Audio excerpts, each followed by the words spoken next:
This is Power Hour with Gabriella Power. Hello and welcome to Power Hour. I'm Gabriella Power. Thank you for joining us.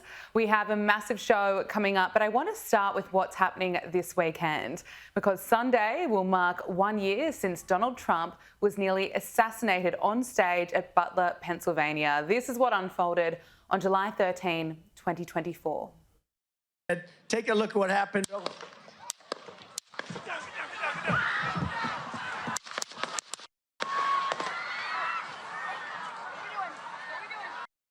One of those moments in history where you'll never forget where you were or what you were doing when you heard that President Trump had just been shot in the face, which was being live streamed to news networks around the world. But if you're watching CNN, of course, they were telling you that he had a fall. Whatever you think of Donald Trump and his politics, we saw a lion in that moment who had the incredible instinct to get up and signal to his supporters, fight, fight, fight.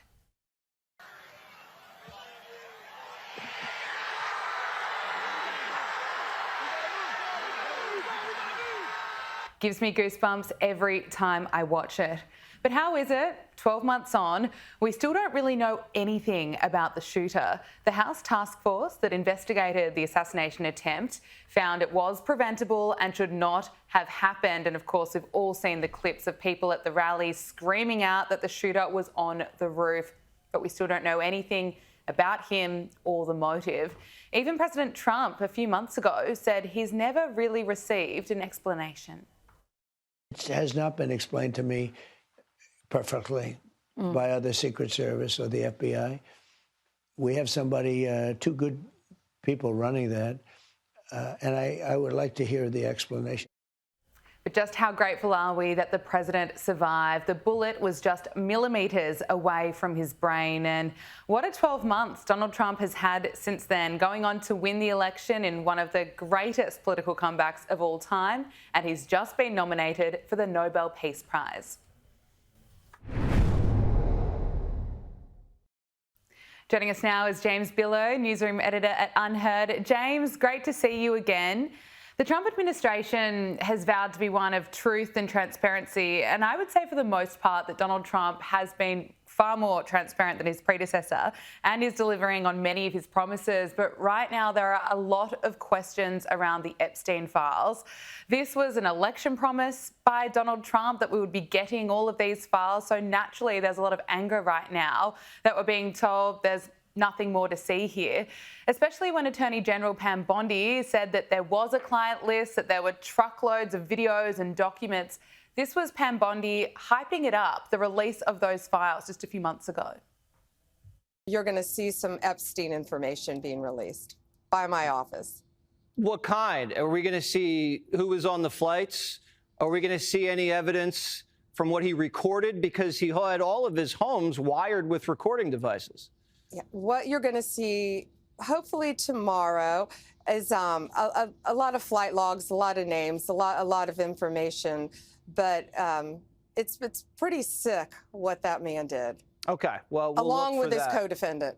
Absolutely, and he had help. That's for He sure. sure did. James, she even invited influencers to the White House and gave them binders with essentially no new information.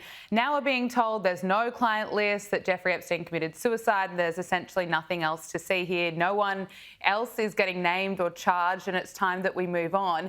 And this was Pam Bondi's response to reporter questions about those files.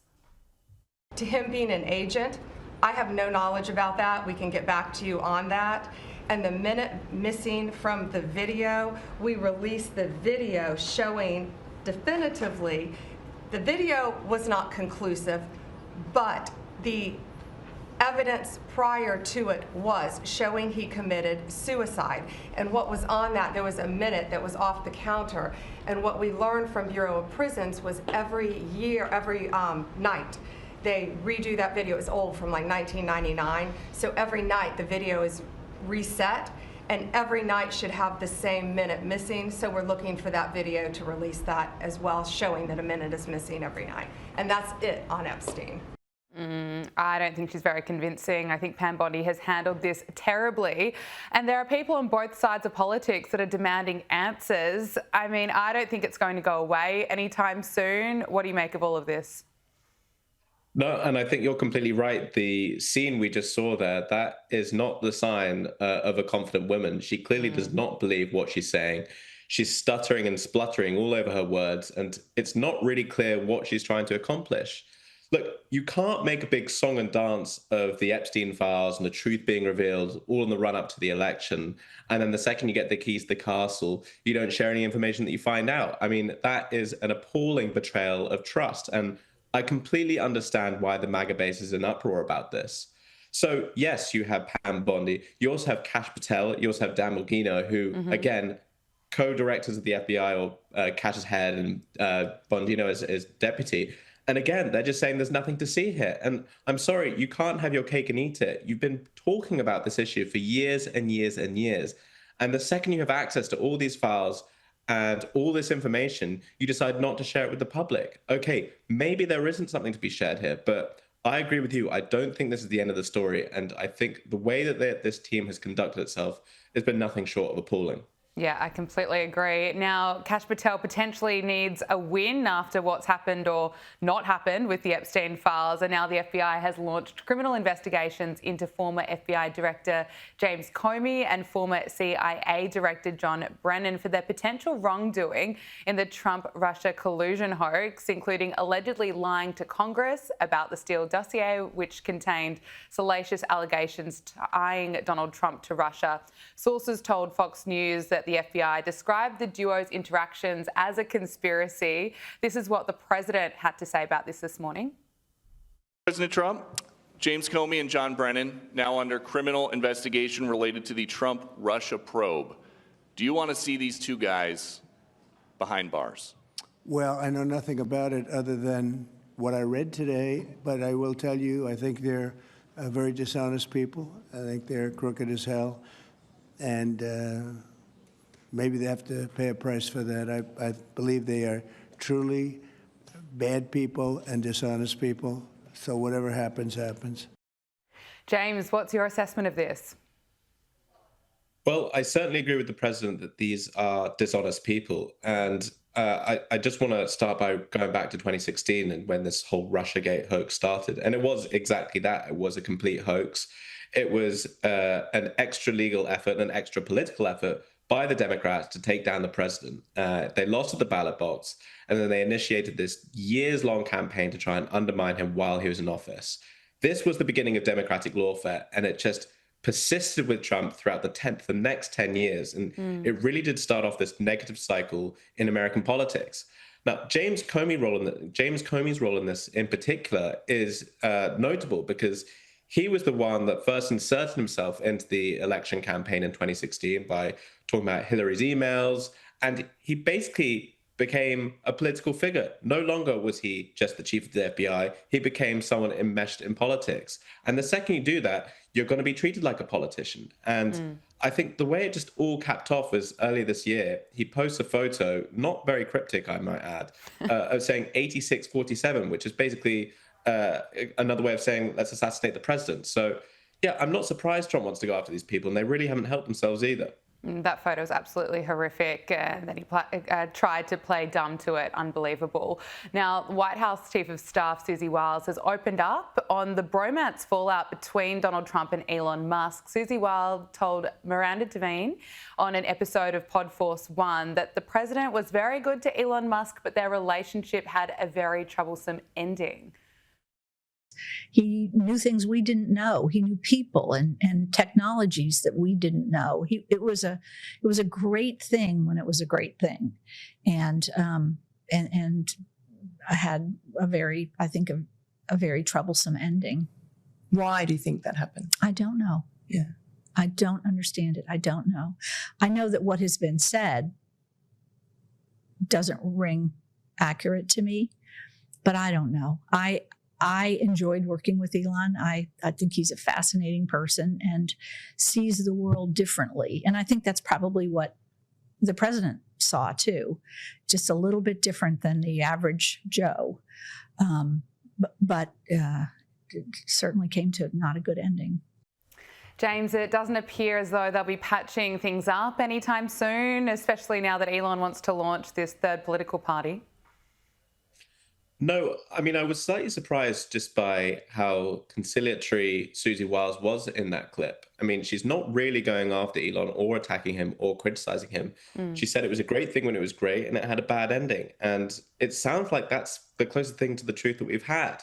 I don't necessarily buy that the falling out was over the debt and energy credits. I mean, Elon Musk knew about these energy credits being removed and these EV mandates being removed months prior to this bill's passage. So I don't think that's the whole story. And Trump is a fascinating man as well. He likes to surround himself with titans of industry, with intelligent people, and the best of the best. So you could see why this partnership was going to be a successful one. And it's just a shame that it ended the way it did. Now, Musk's third party plan, the America Party, as he calls it, it's a fool's errand. That's never going to take off. Third parties are always doomed to fail in America.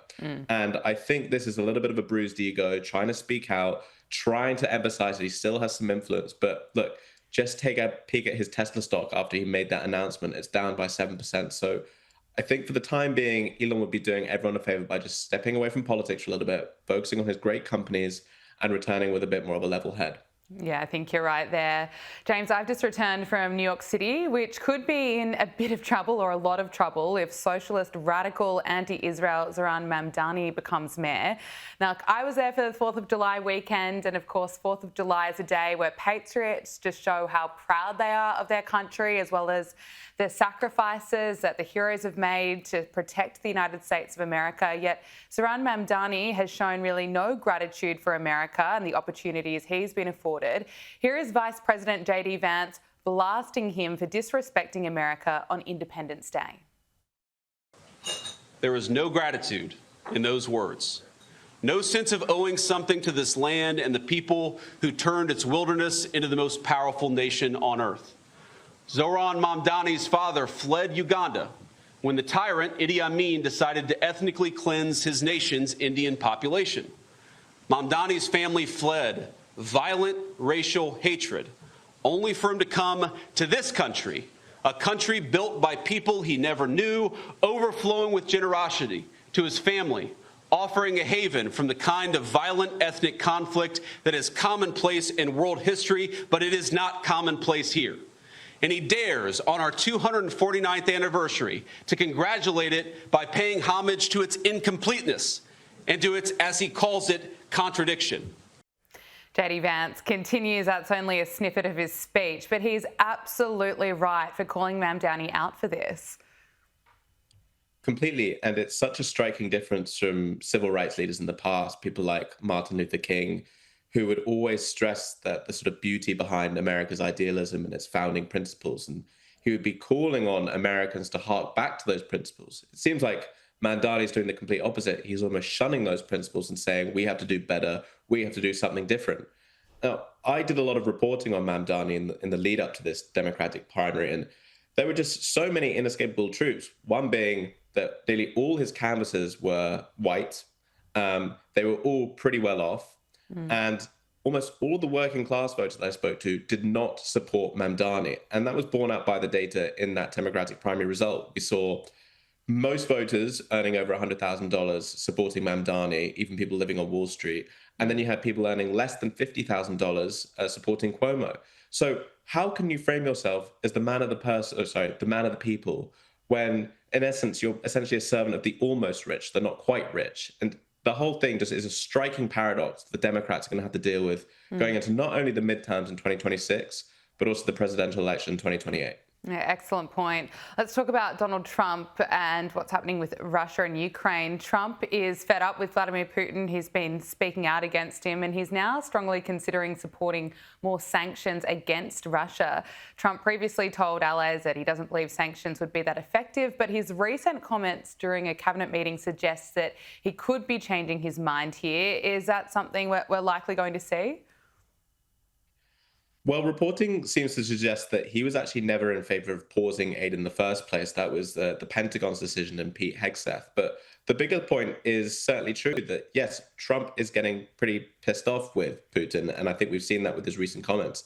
I don't think I've ever seen a president say the word twice in one conference meeting about the same leader, but that's Trumpian diplomacy for you. And frankly, it's come about the right time. Every time they've tried to restart negotiations, Putin ends up doing record amounts of bombing on Ukrainian cities. Something has to be done about this. And if there's one thing that Trump is known for, it's peace through strength. And my understanding is that if he was to walk away, and I understand that there are parts of the mega base that do want this and just wipe their hands clean of it, that is tacitly acknowledging a Putin win, and it's giving him Ukraine into the hands of Putin. So Trump has to do something to demonstrate the American strength, and that they're the ones that will decide the terms of this negotiation.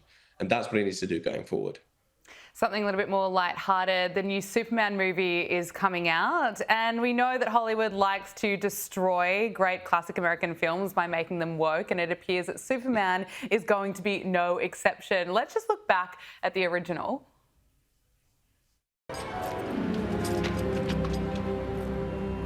Good evening, Officer Mooney. Well, they say confession's good for the soul. I'd listen to this man. Take him away.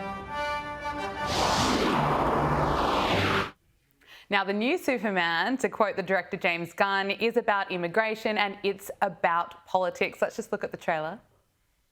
Today, the Secretary of Defense said he was going to look into your actions. That's funny. My actions? I stopped a war. Maybe.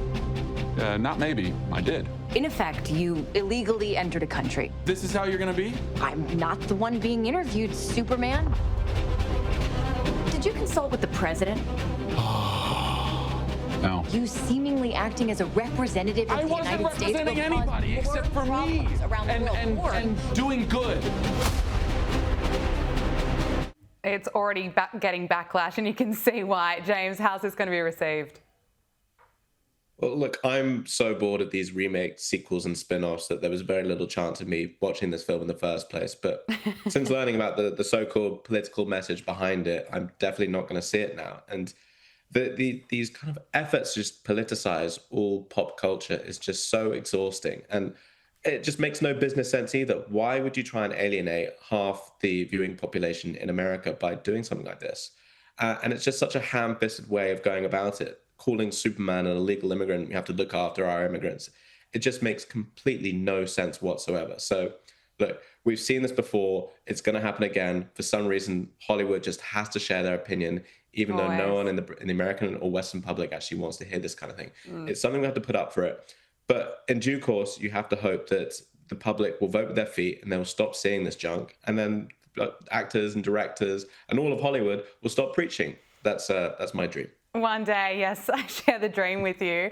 James, I want to talk to you about Greta Thunberg. The activist made a fool of herself when she went on board that selfie yacht to Gaza, then claiming she was kidnapped by Israel when she was denied entry into Gaza and was sent straight back home. But now the Gaza Freedom Flotilla is set to set sail again to Gaza. The activist group said that we're not backing down and announced the ship will be setting sail from Italy on July 13th, though it's not clear if Greta Thunberg will be joining this time around. How's this going to end up? I could be wrong here, but I'm starting to think Greta Thunberg might like attention. And I have to say that this is like, it beggars belief what she is even doing here. I mean, I thought she was a climate activist, and I'm not really sure what a conflict in the Middle East has to do with the environment. So it's a very strange pivot from her. It's performative politics at its finest. It achieves absolutely nothing. And if anything, it just galvanizes the sides against you. I want to stress that in that first attempted voyage, not only did they fail to get to Gaza, but they were then taken to an Israeli port and fed sandwiches by the IDF. Sandwiches, by the way, that probably could have gone through a humanitarian corridor and end up in Gaza. So again, I have very little sympathy for these kind of efforts. They don't achieve anything that they state to claim or state to want to aim. And the whole thing needs to be put to an end. I hope she does not participate in it. James Billow, we have to leave it there. It's so good to talk to you. Thank you so much for joining us on Power Hour. Thank you. It's time for Media Meltdowns. Well, earlier this week, we brought you the unhinged and insufferable Joy Reid, who was one of the many left-wing lunatics pushing a new theory that Donald Trump is planning to never leave office. In fact, he'll be staying there for the rest of his life. He's not acting like somebody who's worried about the consequences of that. This is somebody who is behaving as an autocrat because they don't anymore believe. He said it during the election, I don't need your votes anymore. And he doesn't. I don't think Trump intends to leave office. I'm very clear about that. I think he intends to stay in office like Putin till he dies. And it's not just the woke-sacked MSNBC host coming up with this new narrative. Stacey Abrams has appeared on Jimmy Kimmel Live, where she claimed that because Donald Trump brought in the National Guard and ICE to restore law and order and deport illegals, as he promised he would, this must mean that ultimately he'll be cancelling all future elections. You send the U.S. Marines into spaces they should not be. You send the National Guard in. You kidnap people off of the streets and pretend that's normal, because that's how you quiet dissent, because you make everyone afraid that if they don't do what you want, they might be next. And once you've done those 9 steps, step 10 is easy. That's when you decide there won't be new elections, because everyone's either afraid, poor, broken, or complicit. And that brings me to James Carville, who went on to the Jim Acosta show to say that Donald Trump will call off the midterms and we should all be very scared.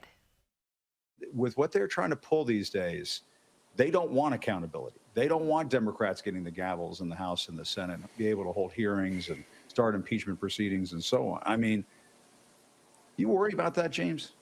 In the short word, yes. In the longer word, very. Okay. And I think what may happen, he's going to see the writing on the wall. I don't put anything past him, nothing, to try to call the election off, to do anything you can. He can think of things like that we can't, because we're not accustomed to thinking like that. We always assume there's going to be an election. In your case, how do I cover the election? In my case, how do I affect the election? And we don't think about it. This is a whole new thing, but the person that wrote in on this, people come to me all the time and say, James, I'm really scared. I said, you should be. Joining us now from Phoenix, Arizona is broadcaster and commentator Josh Bernstein. Josh, thanks so much for joining us. What do you make of this new theory the left is pushing? Look, I think the bottom line is President Trump has joked about 2028. And of course, they don't see that as a joke. That it feeds into their dictator narrative, if you will. But the reality is that he will be leaving office as a successful president, one of the most successful presidents in history. And they're very upset about the fact that we are removing their illegal voter base. That's exactly what's happening here. That's why they don't want the census to not count them. They want. We want it to just count American citizens. They want it to account everyone, including the illegal aliens, so that they can, of course, manipulate districts and gain more House seats. We're understanding of the nature of their game. And now, thankfully, this administration is doing what it promised in regards to immigration.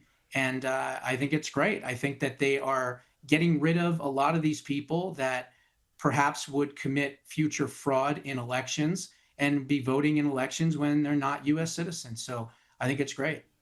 I want to talk to you about ICE and the protests around ICE in just a moment, but I want to talk to you first about Joe Biden's former physician, Dr. Kevin O'Connor. He has pleaded the fifth, of course, that is the right to remain silent to avoid self-incrimination, in a closed-door House hearing, refusing to answer multiple questions about Joe Biden's health. He cited medical confidentiality and an ongoing DOJ probe, fueling claims, of course, of a cover-up. But he was asked, were you ever told to lie about the president's health? Did you ever believe that President Biden was unfit to execute his duty? And we didn't really get an answer. I mean, what do you make of this?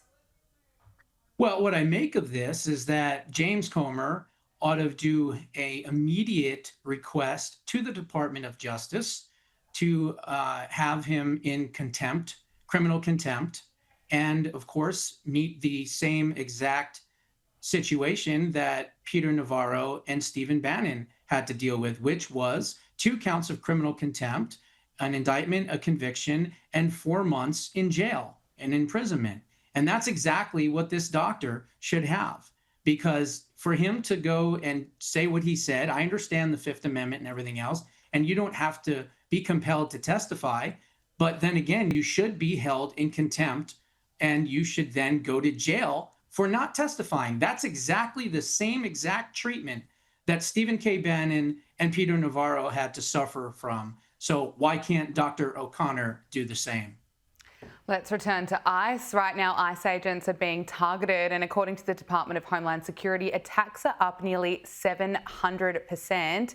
We're seeing this in multiple places around the country, and tensions boiled over in San Francisco as protesters clashed with ICE agents outside the city's immigration courthouse. Let's just take a look.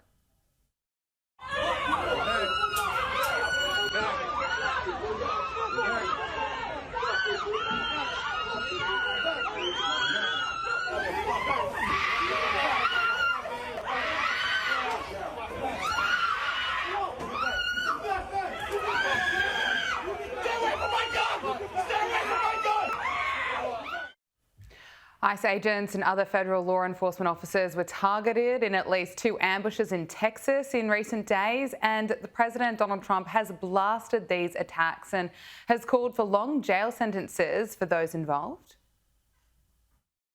And what do you think the penalty should be for these people who are, if they are found guilty, for people who shoot at ICE officers? Very, very stiff. Very stiff. A long time in jail, a long time. And one got hit yesterday in the neck, and he fortunately is going to be okay, but he got hit yesterday in the neck. No good. Donald Trump also made the point that when masked protesters swarmed Harvard University, there was no outrage, but a patriotic ICE agent wears one for safety, and suddenly that's a big scandal. And of course, that's the Democrat double standard for you. What are your thoughts on what's happening to ICE agents? Well, it's obviously terrible that this is happening to these law enforcement agents. I'll fill in the blanks of what President Trump didn't say. What he's referring to is U.S. Code 181113, which is attempted murder of an ICE officer or a federal officer in general. And that is a 20-year stiff penalty in jail. And so when he says very, very stiff, that's exactly what he's talking about. And I believe that's exactly what the Department of Justice is going to put forward for these folks that are attacking ICE officers. An attempted murder charge is 20 years in prison. We've got to stop this violence against these ICE officers. You know, we just passed the One Big Beautiful Bill. $170 billion has gone to border enforcement and immigration, including the hiring of at least 10,000 additional ICE agents, which subsequently is going to make more ICE arrests and more ICE agents viable and visible in a lot of these different blue cities around the country. So they're going to need to get used to it. And we need to start setting precedent by arresting these folks that attack ICE agents and then saying publicly what the punishment will be. Well, it's interesting, even left-wing outlet CNN were forced to report that it's clear the majority of Americans back Donald Trump's deportation policy and want to see every illegal immigrant deported. Let's look at this. Deporting all immigrants who are here illegally, 55% of the New York Times, Marquette 64%, CBS News 57%, ABC News with a slightly different question, 56%. So what you're seeing essentially here is a very clear indication that a majority of Americans, in fact, when they're asked this blunt question, which I believe gets at the underlying feelings, do in fact want to deport all immigrants who are here illegally. There's no arguing with these different numbers because they're all essentially the same across 4 different pollsters. Yet the left are fighting against this. Yeah, it's amazing Harry Enton can keep his job because he is definitely souring some people's minds over there at CNN, the 17 viewers that essentially are still watching that horrible channel.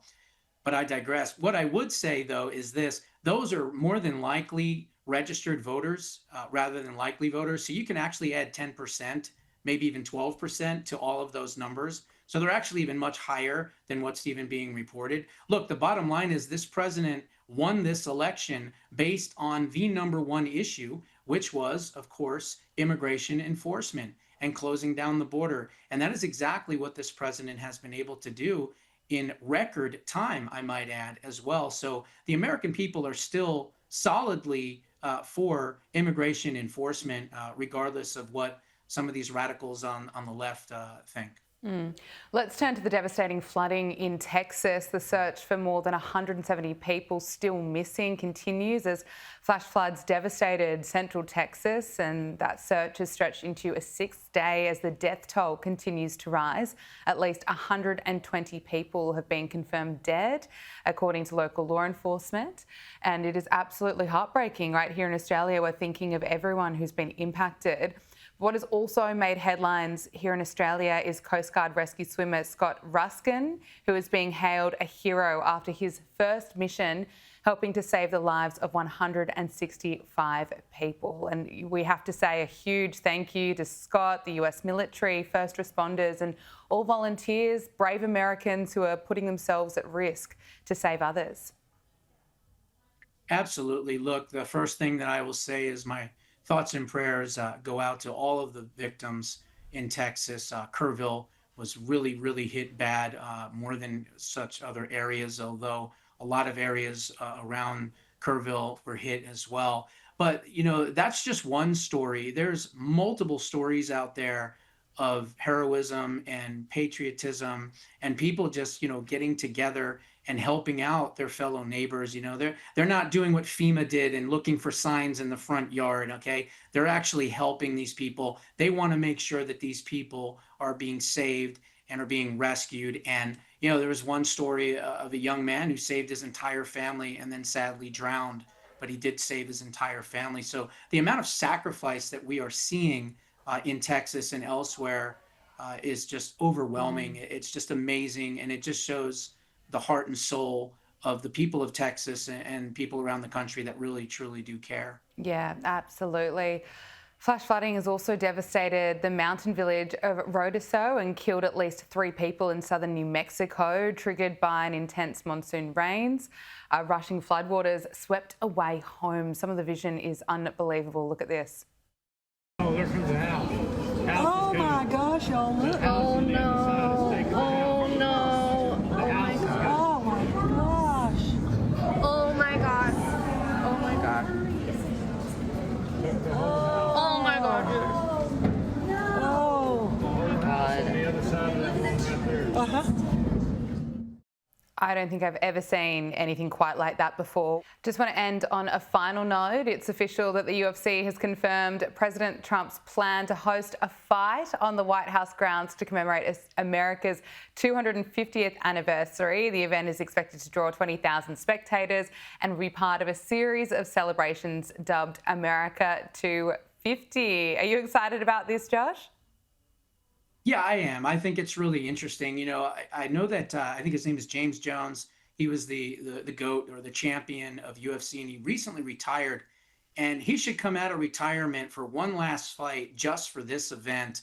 I think that would be spectacular. But look, you know, some people are trying to say, oh, this is the Roman Empire, and this is what happens at the end of the empire and everything else. That's just not the case. We know that President Trump has been a lifelong boxing fan, a lifelong UFC fan. He's good, close friends with Dana White. And so this is just another way to celebrate masculinity, if you will, and the way of the golden age in America. So I think it's going to be a huge hit, and I can't wait to see it. Josh Bernstein, thank you so much for joining us on Power Hour. Really appreciate it. Anytime, any topic. French President Emmanuel Macron and his wife Brigitte have continued their historic state visit to the United Kingdom as guests of King Charles. Riley Sullivan is a lifestyle reporter here at skynews.com.au and he's always across the latest celebrity headlines. Riley, great to see you. So excited to be back. Macron and his wife Brigitte, they arrived in the UK for their state visit, and Brigitte appears, well, not to slap her husband this time, but snubs him. Let's take a look at this.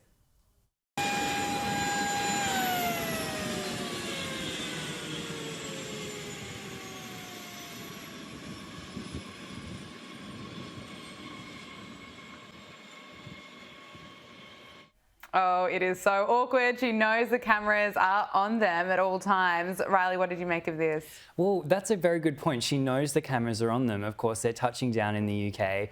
All eyes are on them. The Prince and Princess of Wales are standing there waiting, and she's sort of swatting him away. It's quite interesting. You know, I think all eyes have been on Bridget Macron ever since that infamous clip recently when we saw her appearing to physically attack her husband when they were in Vietnam. Mm-hmm. So certainly, you know, there's so much speculation about what's going on with the Macrons. I think that it's been a kind of an unfortunate start to the royal visit, because it does sort of immediately distract away from what's supposed to be quite a positive thing and make it kind of, you know, a speculation about their marriage. But yeah, very interesting. It's kind of, I don't know, I'd love to be a fly on the wall with the Macrons. Yes, absolutely.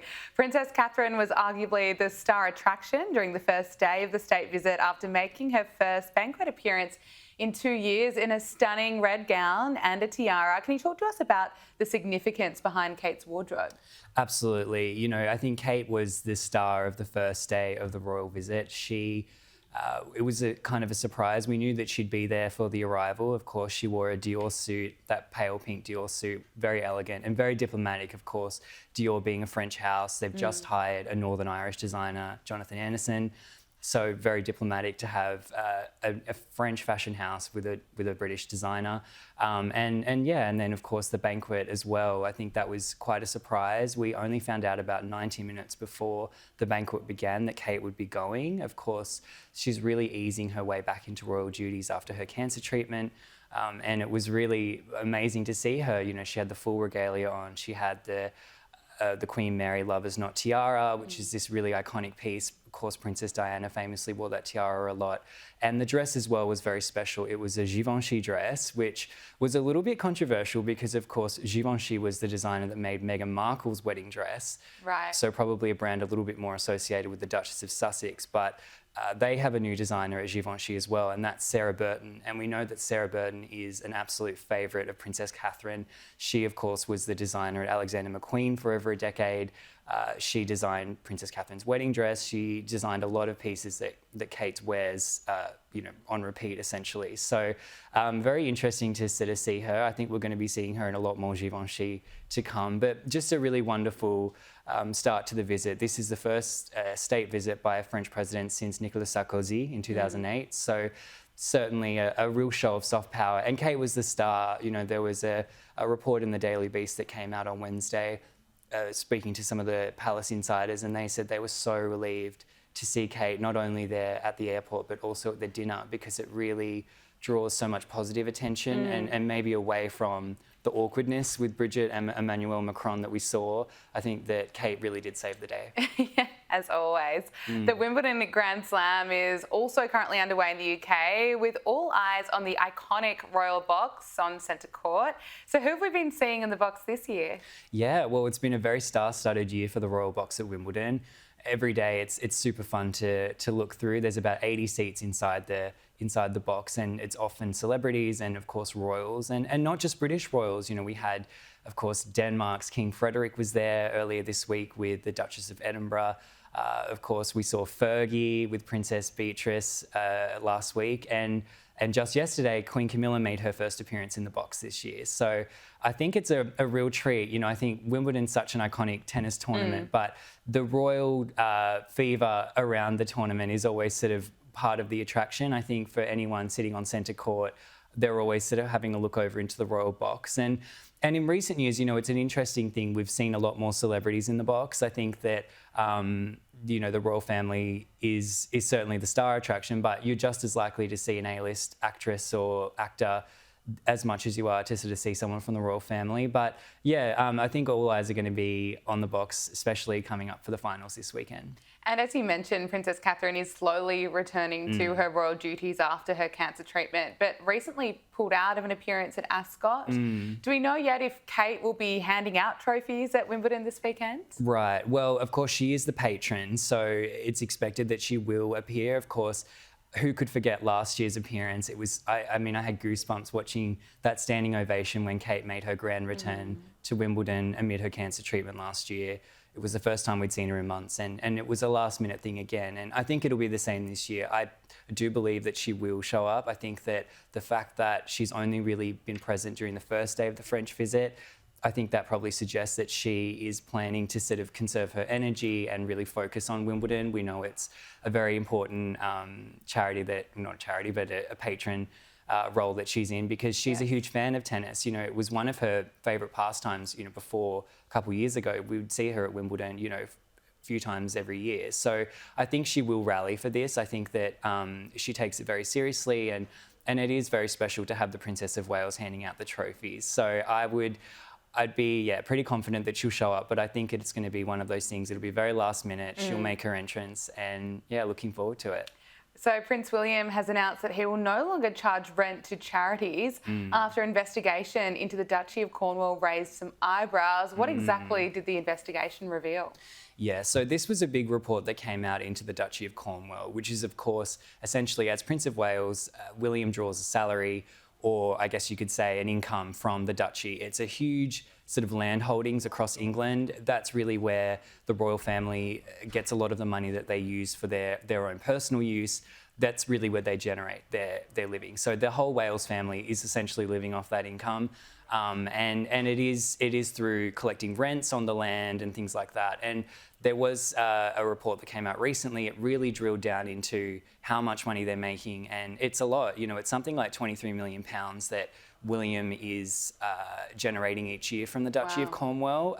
Previously, of course, that was King Charles, and in the past 2 years, it's now William, because Charles has taken on the Duchy of Lancaster, which is sort of a similar arrangement. The thing is, though, I think that made people kind of raise eyebrows a little bit was the charities. So there's a lot of charitable organisations that are paying a quite small actually, you know, rental income to the Prince of Wales. And I think people kind of felt that was a little bit maybe poor taste. You know, some of these sort of small grassroots organisations, I don't think it was really appropriate. And to be, you know, to William's credit, he and his team have immediately rectified that situation. A lot of the charities now will not be expected to pay any rent to the Duchy of Cornwall. I think that's the right move. I think it's really proactive, and I think it's a real glimpse as well into how William is going to be as monarch in the future. I think he's the kind of person that is willing to accept a mistake. You know, he's willing to change. He's willing to be on the front foot, and I think that that's a really positive sign for the future. Absolutely. Riley Sullivan, thank you so much. Thank you. Great to talk to you again. Always. And that is Power Hour. Thank you for your company. We'll see you next week. Make sure you subscribe to Sky News Australia on YouTube.